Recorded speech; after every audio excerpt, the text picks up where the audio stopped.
महाराष्ट्र आणि गुजरात दरम्यान अतिजलद वाहतुकीसाठी विकसित केलेल्या पायाभूत सुविधा प्रकल्पाचं आज पंतप्रधान नरेंद्र मोदी यांच्या हस्ते सुरतमध्ये लोकार्पण. अमेरिका आणि रशियाच्या राष्ट्राध्यक्षांकडून भारताच्या वाटचालीची आणि पंतप्रधानांच्या नेतृत्वाची प्रशंसा.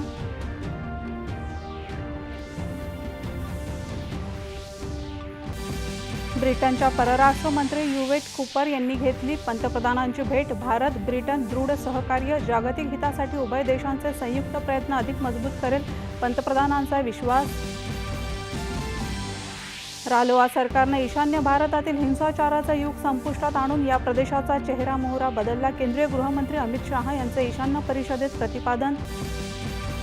भारतीय रिझर्व्ह बँकेचा द्वैमासिक मुद्रा धोरण जाहीर, सावध आणि तटस्थ पवित्रा कायम, रेपो दर 5.25% स्थिर. राज्यातल्या 20 प्रकल्पांचा मुख्यमंत्र्यांनी वॉर रूम बैठकीत घेतला आढावा. पायाभूत सुविधा प्रकल्प गतीने पूर्ण करण्याचे निर्देश.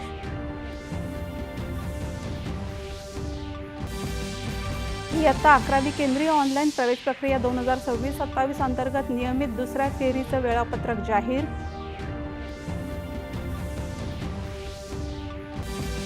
ई शासन पुरस्कारात सांगली, नंदुरबार आणि पुणे जिल्ह्याचं यश. पालघरलाही आदिवासी विकासात पुरस्कार.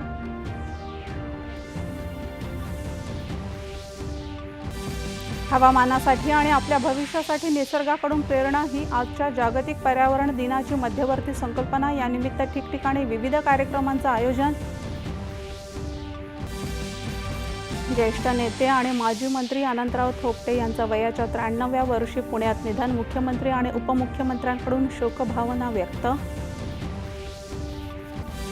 आणि नैऋत्य मोसमी पाऊस केरळमध्ये दाखल. येत्या 2-3 दिवसात पुढील वाटचालीसाठी अनुकूल परिस्थिती. महाराष्ट्र आणि इतर राज्यांचे काही भाग मान्सूनच्या कक्षेत येण्याचा अंदाज. नमस्कार. 11च्या बातमीपत्रात मी स्वाती केदारे आपलं स्वागत.